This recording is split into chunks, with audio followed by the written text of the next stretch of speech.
Downgrading.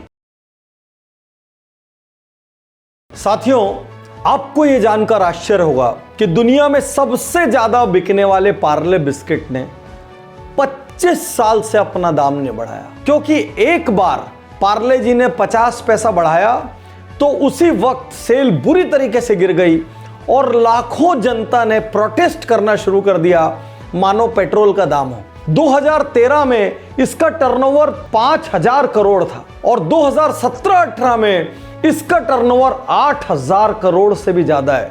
तो जब दाम भी नहीं बढ़ा रही है, कंपनी भी बढ़ते जा रही है, तो आखिर ऐसी कौन सी रणनीति है, कौन सी स्ट्रेटजी है जिसकी वजह से पार्ले जी असाधारण काम कर रही है। आज मैं आपके सामने प्रस्तुत कर रहा हूं दुनिया के सबसे बड़े बिस्किट ब्रांड पार्ले जी की अनूठी कहानी, उसके पीछे की रणनीतियां, उसकी लीडरशिप का राज क्या है, फ्यूचर स्ट्रेटजीज क्या है और कैसे आप अपने बिजनेस में इसको अपना सकते हैं। तो तैयार हो जाइए सबसे अनूठी केस स्टडी के लिए। पहली स्ट्रेटजी, लो प्रॉफिट मार्जिन।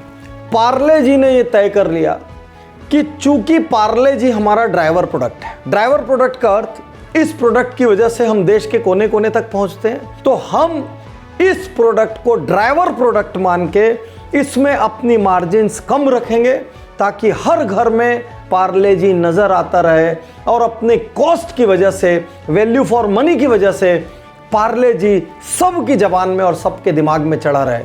तो पहली चीज पार्ले जी ने एक्सेप्ट कर लिया कि हम इस प्रोडक्ट में लो प्रॉफिट मार्जिन रखेंगे, लेकिन फिर पैसा कहां से कमाएंगे? तो आपको जान के अचरज होगा, crack jack, Monaco, hide and seek, ये सब ब्रांड्स पार्ले के हैं, अर्बन कस्टमर्स के, और वो जो लो प्रॉफिट इस ड्राइवर प्रोडक्ट में होता है वो प्रॉफिट बाकी ब्रांड्स के साथ एडजस्ट कर लिया जाता है। साथियों, दूसरा और सबसे महत्वपूर्ण पॉइंट, क्या पार्ले जी अपने घर से पैसा देगा? जब सारी दुनिया में रॉ मटेरियल इतना महंगा हो गया है तो पार्ले जी क्या चमत्कार है? तो मेरे हाथ में इस वक्त ये 5 रुपए का पार्ले जी है।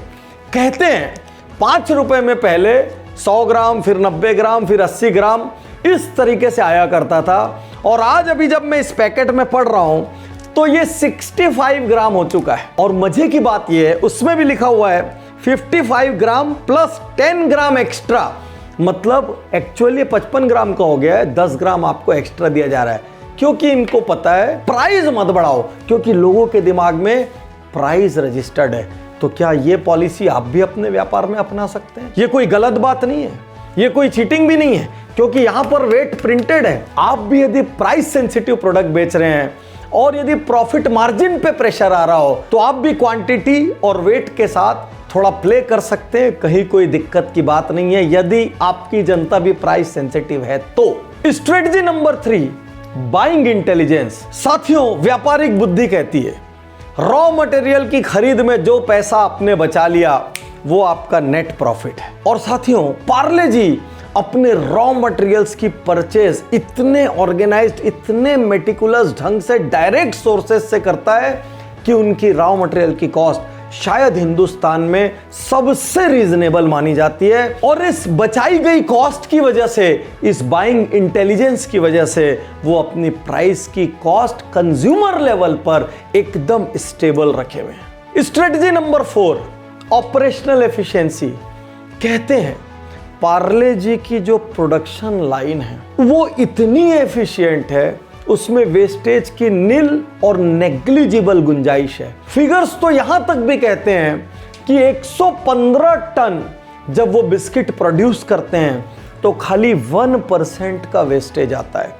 और ऑपरेशनल एफिशिएंसी सिर्फ वेस्टेज रोकने के लेवल पे नहीं, एम्प्लॉय प्रोडक्टिविटी लेवल पर भी KRAs और KPIs इतने बेहतरीन तरीके से डिफाइंड है कि एक एम्प्लॉय काम चोरी नहीं कर सकता, एक एम्प्लॉय मैन आवर वेस्ट नहीं कर सकता। Strategy number 5, low cost packaging.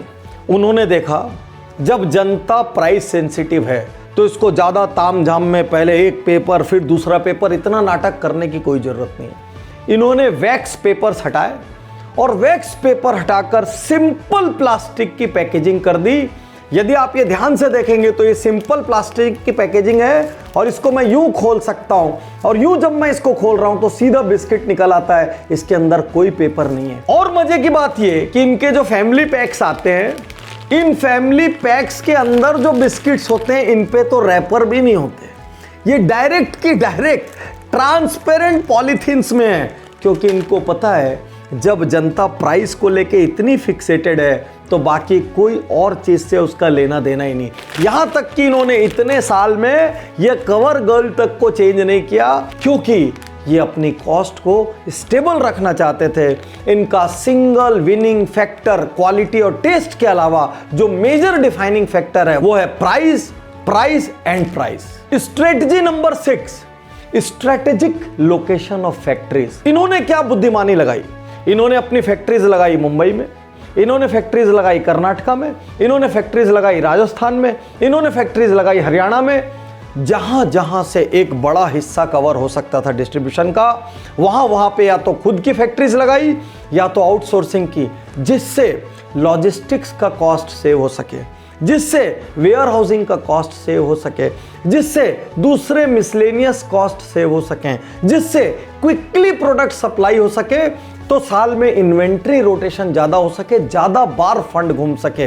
What a beauty. अंत में strategy number 7, multiple price variants. इनको अच्छे से पता है हिंदुस्तान में अलग अलग घर में अलग अलग संख्या में लोग निवास करते हैं।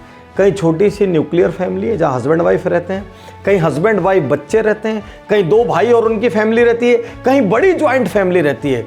तो इन्होंने 2 रुपए के पैकेट से लेके 50 रुपए तक जाने कितने पैकेट्स इंट्रोड्यूस किए, यहां तक कि एक समय में इनका टीन भी आया करता था। तो साथियों, इन्होंने मल्टीपल वेरिएंट्स उतार के ये सुनिश्चित किया एक भी कस्टमर वापस नहीं जाना चाहिए। चाहे आप छोटा पैक खरीदो, चाहे आप बड़ा पैक खरीदो, किसी को भी खरीदते वक्त आपको ये नहीं लगना चाहिए आपकी जेब पे एक्स्ट्रा भार आ रहा है। इसके पहले कि मैं आपको पार्ले जी की फ्यूचर स्ट्रेटजी बताऊं, 1 मिनट के लिए हिस्ट्री में चलते हैं। श्री मोहनलाल जी दयाल 1880 में सूरत से मुंबई आए। 1929 में अपने 12 फैमिली मेंबर्स के साथ मिलकर इन्होंने फैक्ट्री लगाई।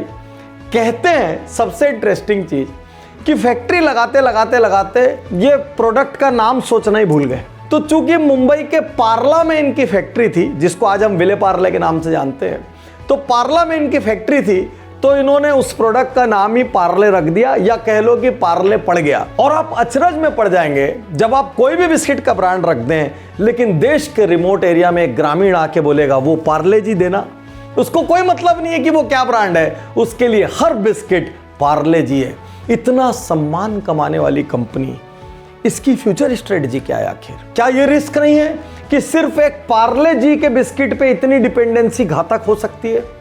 ये बात इन लोगों ने बखूबी समझा, इसीलिए पार्ले जी को मेंटेन किया ड्राइवर प्रोडक्ट के रूप में, और साथ में ऐसे दूसरे अनेक प्रोडक्ट्स लाए जो नए युवा वर्ग को भा सकें, जो टेस्ट चेंज करने वाले कस्टमर को सेटिस्फाई कर सकें, जो ये बता सकें कि यस कंपनी इनोवेट कर रही है। आज crack jack, Monaco, 2020, hide and seek, ऐसे खूब सारे ब्रांड है जो शायद आपको पता भी नहीं होंगे कि पार्ले जी के ही ब्रांड है। तो पार्ले जी ने देखते ही देखते जो टॉप लाइन बढ़ाई 8,487 करोड़ की, उसमें इन बाकी प्रोडक्ट्स का बहुत बड़ा हाथ है। अगला प्रश्न ये उठता है, चलिए एक प्रोडक्ट का तो जुगाड़ हो गया, लेकिन कहीं पूरी बिस्किट इंडस्ट्री रिस्क में आ गई, लोगों ने बिस्किट खाना कम कर दिया, बिस्किट का कोई सब्स्टिट्यूट पैदा हो गया। ये बात भी पार्ले जी को भली भांति पता थी। तो इन्होंने चाय के पूरे मार्केट पे कब्जा करने के लिए रस्क इंट्रोड्यूस किया, पार्ले रस्क। अब उसमें भी रिस्क हुआ, कहीं ऐसा हो जाए कि लोग चाय कॉफी पीना कम कर दें, या कहीं कोई प्रोडक्ट शिफ्ट हो जाए, कोई दूसरा चेंज आ जाए। फिर पार्ले प्रोडक्ट्स ने चॉकलेट की दुनिया में अपना कदम रखा और धीरे से बिस्किट्स और रस्क पे अपनी डिपेंडेंसी कम कर ली, और चॉकलेट्स की दुनिया में कदम रख के मैंगो बाइट, पार्ले मेलोडी जैसे बेहतरीन सुपर लोकप्रिय ब्रांड इन्होंने इंट्रोड्यूस किए। अब बिजनेस सेंस क्या बताता है? पहले सारी डिपेंडेंसी थी पार्ले जी पे, पार्ले जी से डिपेंडेंसी हटा के इन्होंने बहुत सारे बिस्किट्स पे लाई, बहुत सारे बिस्किट से डिपेंडेंसी और थोड़ा हटाने के लिए पार्ले रस्क लाया, पार्ले रस्क से डिपेंडेंसी और थोड़ा हटाने के लिए और चॉकलेट्स में एंटर किया। तो क्या ये यहां रुक गए? नहीं, और इन्होंने फिर से इंट्रोड्यूस किया फ्रेश हार्वेस्ट पल्सेस, पल्सेस का अर्थ दाल, तुअर दाल और दूसरी अनेक दालें। और देखते ही देखते पार्ले जी इसमें भी क्लिक कर गया। अब आप देखिए पार्ले जी का ब्रांड कितना बड़ा हो गया है। और ये केस स्टडी हमको बिजनेस करने का अनूठा तरीका सिखाती है कि कैसे प्रोडक्ट की प्राइसिंग को कंट्रोल में रखकर टर्नओवर पे व्यापार किया जा सकता है, और टर्नओवर पर व्यापार करते करते उसी के बीच में से थोड़े हाई मार्जिन प्रोडक्ट को सरका के उसको कंपेंसेट किया जा सकता है। जब मैं अपनी कंपनी को देखता हूं तो कभी कभी हमको लगता है कि हम भी पार्ले जी जैसा व्यवहार करते हैं। हमारे पास हर वर्क की सक्सेस हैबिट्स को सुधारने के लिए वीआईपी है। किसी को अपना बिजनेस बढ़ाना है तो उसको नेक्स्ट लेवल पर ले जाने के लिए बिजनेस गुरुकुल है। किसी को स्टेज से डर लगता है तो उसका स्टेज फियर सुधारने के लिए पब्लिक स्पीकिंग मास्टरी है। और अब वो अपने ही घर में बैठ के कोई भी कोर्स कर सके, इसलिए थोड़े दिन में हम लोग ई लर्निंग लाने जा रहे हैं। अब जिस तरीके से पार्ले जी ने अलग अलग जगह कंपनीज लगाई, अलग अलग जगह मैन्युफैक्चरिंग यूनिट्स की, हम लोग भी सूरत में अपने प्रोग्राम करते हैं, हम दिल्ली में अपने प्रोग्राम करते हैं, हम कलकत्ता में अपने प्रोग्राम करते हैं, मुंबई में अपने प्रोग्राम करते हैं, ताकि जहां आपको कन्वीनियंट हो वहां पर आप आ सकें। ऐसी हर केस स्टडी बहुत कुछ सिखाती है। इनसे कैसे सीखें, कैसे फायदा लें, इसको गहराई से यदि समझना हो तो दिल्ली में, कोलकाता में, सूरत में बिजनेस गुरुकुल स्टार्ट हो रहा है। आप तुरंत अपने आप को बिजनेस गुरुकुल में रजिस्टर करें। शुक्रिया, धन्यवाद, थैंक यू। मैं तैयार हूं, मैं तैयार